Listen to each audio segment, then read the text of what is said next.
Minecraft. It's a game that almost requires no introduction. It's a household name that's as common as Mario because of its huge audience appeal, easy accessibility, and its simplicity. Literally anyone can pick it up, learn to play it, and have a good time. However, with these past couple of updates, Mojang has been striving for a really simple and streamlined experience, which I think makes the game really shallow. And when I'm casually playing these new updates, I often find myself realizing how much potential Minecraft has, but the possibility of it being fulfilled is very little due to Mojang's strict and sometimes questionable design choices. I have to admit, the title of this video is a little misleading. I just decided to call it the post 1.12 retrospective because it sounds cool, and I mean, I will be looking at all the updates that came out after 1.12, however I'm going to be heavily critiquing them. And for those of you hardcore Minecrafters, you're probably going to want to nail me to a cross what I'm about to say, but Minecraft's most recent updates have been the most underwhelming to me, for basically the same reasons I've stated earlier. And the reason I'm making this video is because I haven't really seen or heard anyone say anything similar, besides some of my friends, which either tells me my opinion is absolute trash, or people are just too scared to speak up. But let's be real here, it's most likely the former. And before we get started,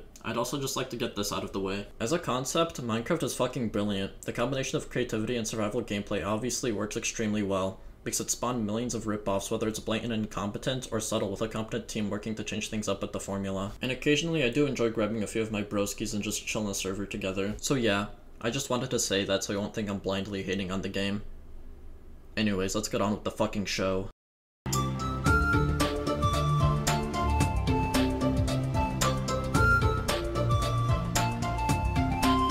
Update 1.13, or otherwise known as Update Aquatic, was the update that pretty much saved Minecraft from getting curb stomped by the growing Battle Royale trend. More specifically, this but ugly game. I was actually pretty hyped for this update. Marine biology is an interest of mine, so to have an aspect of the game that was previously so lifeless and empty to be updated to look like the complete opposite was exciting. Thinking of the possibilities of all the creatures and things that could be added got my jimmies completely soaked. But when the update dropped, it was just okay. The update did a good job of making the ocean look more alive, with a huge emphasis on the word look. Because on the surface, that's exactly how they looked, but actually going underwater for me, they still seemed a little dead. Colorful for sure, but dead. All you see are just some schools of fish, and maybe a dolphin or a sea turtle, and very rarely would you see both of those things swimming together. This also becomes way more apparent when you're all the way out in the open sea and you decide to go deep sea diving.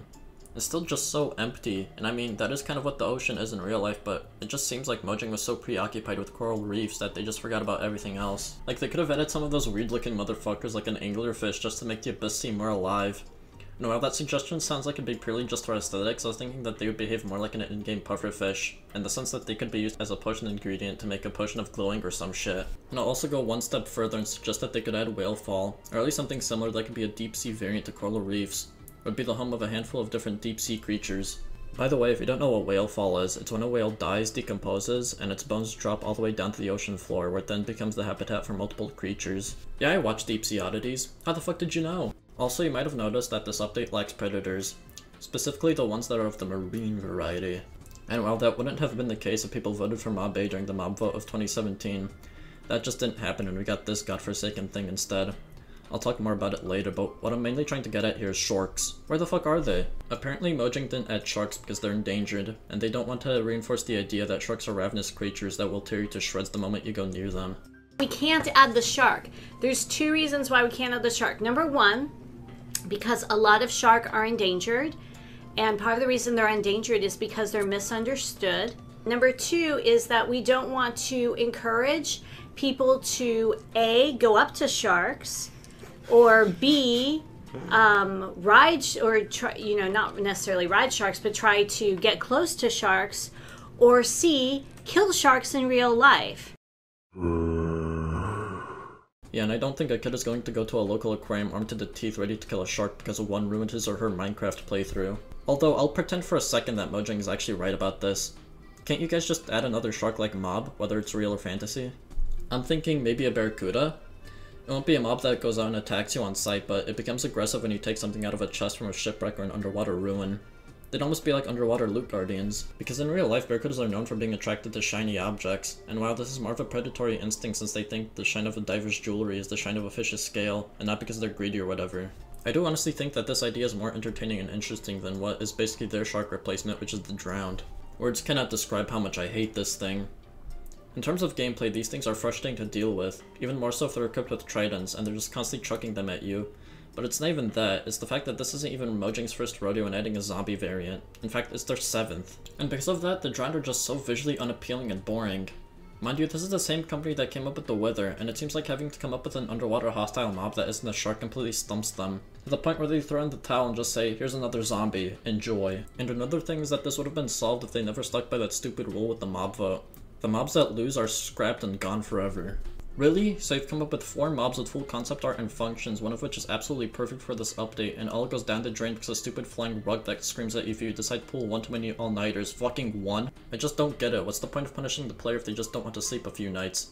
And there's probably better ways of doing it, like maybe making it so the player's hunger depletes faster, or they're just a little more fatigued. Because every time I have to deal with phantoms, I don't get to bed out of fear because they're super strong or something. I just do it so they could fuck off and I could go back to doing yard work. Apart from phantoms, another thing that irks me a little bit about the update is the fact that literally almost every bit of content is exclusive to the ocean biomes. Like, there's the phantoms and buried chests, but other than that, everything else is in the ocean. I get that it's called Update Aquatic and their main focus was to revamp the ocean, but wouldn't it also have been a good idea to touch up on the beaches? I mean, these things are practically gateways to the open sea, and the fact that they even gotten a little bit of love and stayed pretty much the same since the game's release is a little disappointing to me. I really think Mojang missed a good opportunity to at the very least add in palm trees just so beaches don't look like a boring stretch of sand. Anything else like crabs, seagulls, and maybe seashells would have just been an added bonus. But I suppose I'll just have to wait until Mojang starts working on a beach update. Other than that though, I actually had a lot of fun playing Update Aquatic. Sure, there's a lot of potential for it to be better, but I can't really harp on it too much. I mean, this was basically the first huge content update Minecraft has gotten in 3 years. And the update that came before this was the World of Color, which just adds more colored blocks.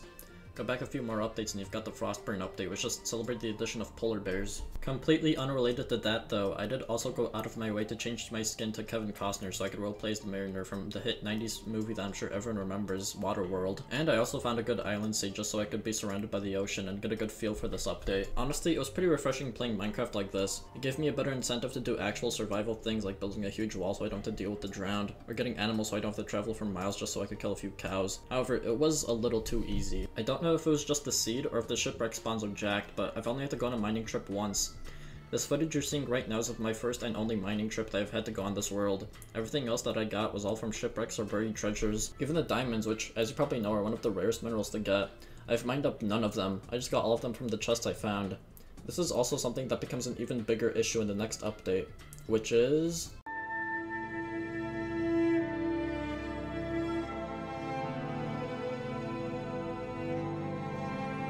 Update 1.14, or the Village and Pillage update, didn't interest me nearly as much as Update Aquatic, which is a bit odd since the update almost completely overhauls how villages work, and taking control over a random village I find has become a staple in almost all of my playthroughs, for the same reason I liked my 1.13 world so much. It gives an incentive to do actual survival things like building a wall to protect your villagers from zombies. I suppose I could have gone through some sort of Minecraft burnout at the time, but I honestly don't really remember. In terms of content, 1.14 was actually pretty filling. Not only were the villages reworked, but the taiga biome as well, with sweetberry bushes and foxes, along with the addition of the bamboo forest sub-biome with pandas. And I very much approve the addition of pillagers. Mojang could have easily went with their usual shtick and just have an undead army or something be the main enemy to the villages.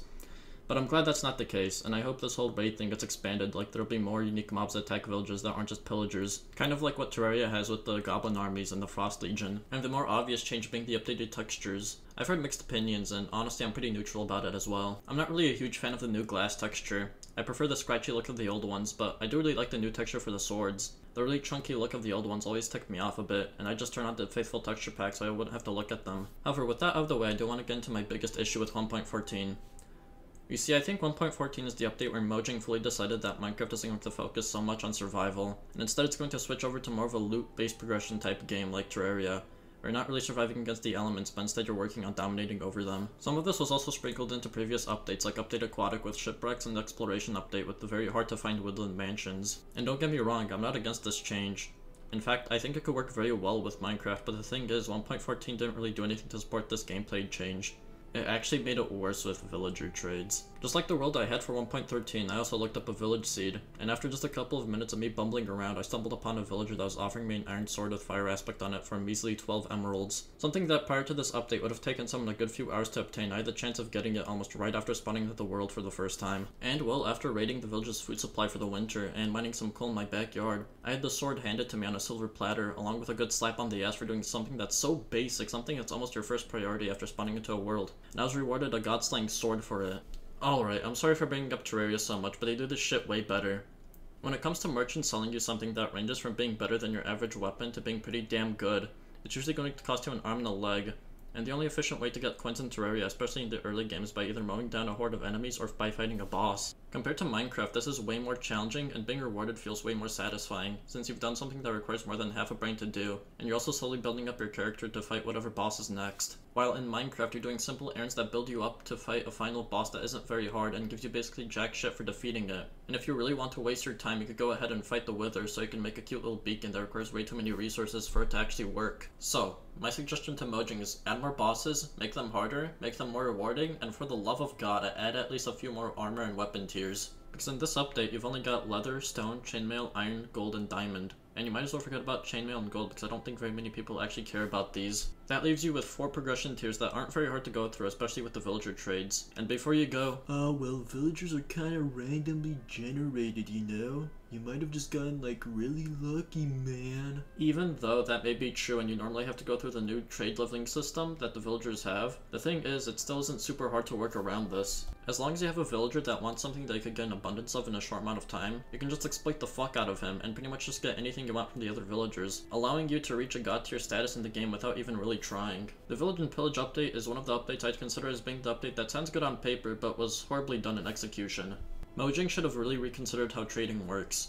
It should either be brought back to how it used to be where villagers would just offer up random junk that won't break the game's progression, or perhaps turn trading into side quests, because in essence, that's kind of what it already is. But I'm thinking something similar to the Bountiful mod, where you're given a contract to do something in a certain amount of time. Most of these are either kill this mob a certain amount of times, or it could also be like get half a stack of this item, and the item would actually be something you have to go out and look for. Plus, if the task is difficult, you'd get better loot for completing it in time, which when I do something like this, it feels satisfying, and it feels like I actually deserve the loot that I got. And if Mojang were to go with this approach, like I said earlier, they'd have to add more items to pad out the game's length. I don't want to kill like 20 zombies and be rewarded a diamond sword.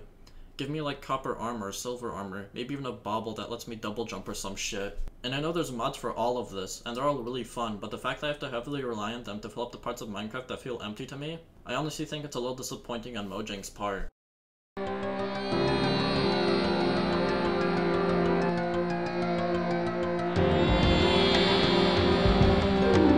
Another update is, and you're really gonna want to kill me for this, in my own personal opinion, the most disappointing update out of the 2 I've gone over before. I'll get to why I don't like this update, but I want to quickly go over the most tragic event in Minecraft's history. The Buzzy Bees update. Now you might think I'm gonna sit here and rant and rave about this update like I have been for almost the entirety of this video, but I'm actually not going to. What a lot of people don't understand about this update is that it's pretty much just a ginormous update that only focuses on bug fixes, and the bees are just added in for shits and giggles. And quite honestly, I don't mind them. They're pretty cool just flying around doing normal bee stuff. They're a pretty inconsequential addition to the game. That's about it, really. It's just an update that fixes stuff and adds, bees. Okay, but getting into the meat and potatoes of this whole thing, why don't I like the Nether update? Well, it's pretty much for the same reason I found Update Aquatic to be underwhelming. Mojang updated the Nether but ignored literally everything else. And again, I understand it's called the Nether update, but Christ! Don't you think it's a little ridiculous that I have to go out, get some diamonds, some obsidian, make a portal, and then see almost everything this update has to offer the moment I walk out of the portal? At least with Update Aquatic, I'd see the contents of that update regularly because the oceans aren't very hard to come by, but this? Unless if you're speedrunning the damn game, your gameplay's gonna look exactly like it's out of 1.14 for a hot fucking minute. I find this to be one of Mojang's biggest flaws. They stick way too hard with the theming of an update to the point where whatever the update is being named after is the only thing that's getting updated. And like I said earlier, I would have loved it if Mojang gave the beaches some love and Update Aquatic, but since they didn't do that, I guess I might have to wait another year for them to make an update dedicated only to beaches. But there's also a possibility that that update might turn out to be something like the fucking Squirmy Worms update. And even though 1.14 did update the taigas, which aren't related to villages at all, this wouldn't have happened if the biome vote never happened. It's the same thing with the upcoming Caves and Cliffs update.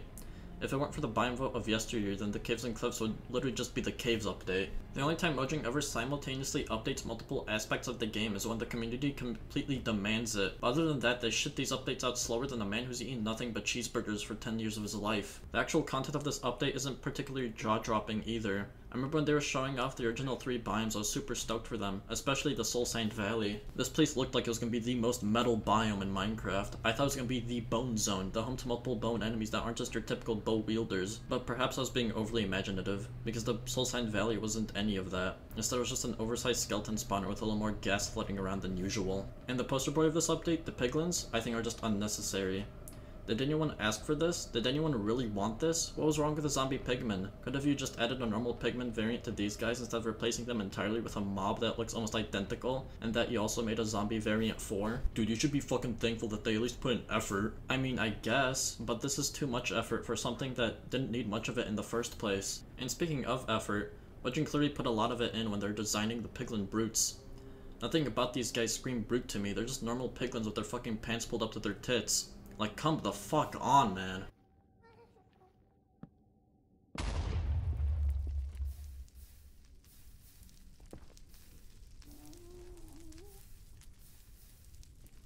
Oh shit, I've completely forgotten about you.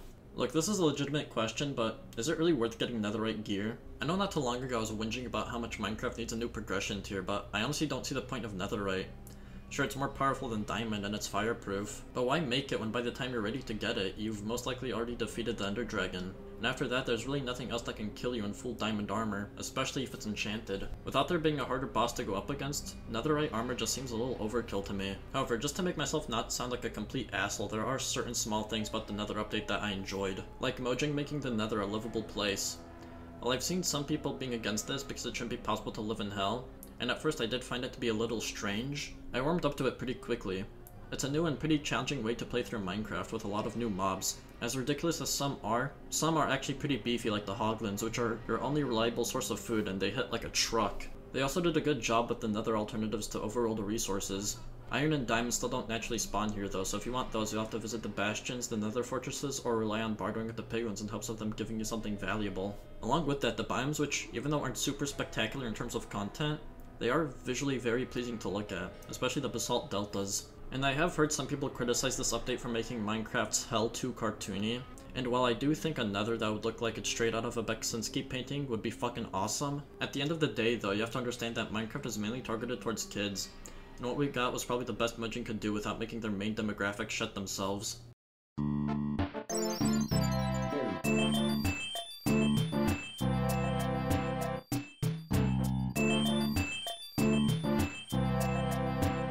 Before I wrap this video up, I want to quickly go over the Caves and Cliffs update, which the first part of it is literally right around the corner. Yes, I know I'm going to be complaining about an update that's not even out yet, but just because it's not out doesn't mean I can't criticize what's already been revealed. To start things off, I'm a huge fan of increasing both world height and depth. This is a really good way to obviously not only make way for the new cave generation, but it's also a good way to pad out the game's length. With the world being much deeper, ores need to generate differently in order to fit in with this new change, thus making diamonds much harder to find, and not to mention the deeper you go the harder the game becomes, with the deep dark biome which is home to the new warden mob, which can almost one-tap you with full netherite armor, also giving netherite armor a bit more of a purpose. Also, I love the idea that skull sensors are a wireless redstone. There's a lot of potential for a bunch of contraptions to come out of this, and I for once in almost my 10 years of playing Minecraft, I finally feel like I understand something to do with redstone. Mojang has also been doing a good job of updating the mountains. The powdered snow and the freeze effect are cool, as well as the goats, even though their purpose hasn't been fully expanded yet. But there are certain additions that I think Mojang sort of missed the mark on. Most notably amethyst and copper. I really hope they do more with these, because as it is right now, amethyst is a block that makes a funny sound and can be used to make glass that can block out light. I don't really know who'd want that. And copper. It's cool that it oxidizes, but that's about it really. You can make a lightning rod out of it so your house won't get struck by lightning. Even though the amount of times I've had issues with lightning I could probably count on one finger. If you combine copper and amethyst together, you could also make a telescope. Wow, there's 2 new minerals in the game, they're both almost completely useless, yippee! Mojang also decided to add archaeology. Did anyone ask for this? I'm not gonna lie, it's actually kind of cool, but what they've shown us so far makes it really uninteresting. I mean, do we even know what the point of these stone tablets are? Or are they just gonna be some weird thing that's part of Minecraft's mysterious lore? Apart from that though, Caves and Cliffs is actually looking pretty promising, even though I have my expectations set really low. Going forward, do I think there's a future for Minecraft? Maybe, I'm looking forward to Hytale, but the dev team has been pretty radio silent about it. But when it releases, and if it lives up to everyone's expectations, I think it could easily knock the wind out of Minecraft. The way I see it, currently Minecraft has no competition, therefore Mojang doesn't really need to try.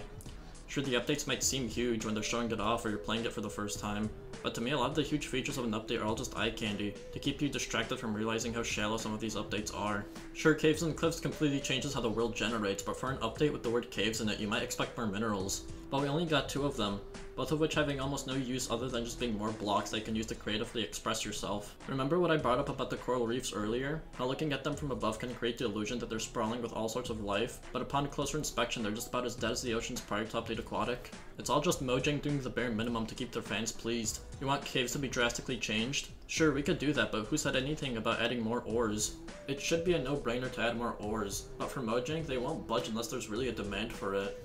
As of right now, everything's fine for Mojang, but I suspect that sometime in the near or distant future, if Mojang continues not going above and beyond what people want in an update, everyone will just get really tired, and then Minecraft will be brought back to a state it was once in before update Aquatic. A game that people know of through childhood memories, but also a game that will slowly fizzle into obscurity until the next best thing is out, and then it just becomes a distant memory.